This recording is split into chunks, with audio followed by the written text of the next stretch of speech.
Энэ дээр төсөв дээр 3 сайн зүйл гарсан. Эхнийх нь иргэд олон нийтээс санал асуулга авсан. Хоёрдугаарх нь төсвийн 6 дугаар бүлэг буюу төсвийн эрсдлийн шинжилгээ гэдэг зүйл анх удаага орж ирж байна. Энийг уншаарай та бүхэн байна. 3 дугаарт нь PIMS буюу төсвийн хөрөнгө оруулалтын удирдлагын цахим систем хөгжүүлнэ гэсэн.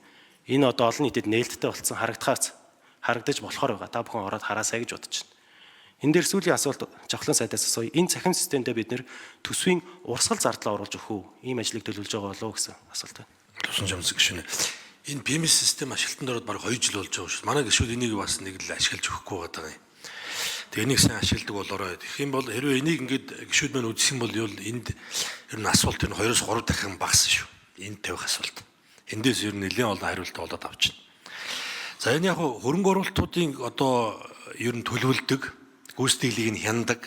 Ялангуяа одоо яг хэрэгжилтийн явцад хүртэл одоо за гүйцэтгэлээ тийшээ явуулсан мөнгө авмаар байна, тэнд гацчлаа, энд гацчлаа гэж хоёрын яамны хооронд дунд ингээл өөрхий байжгамдал гүйдэг.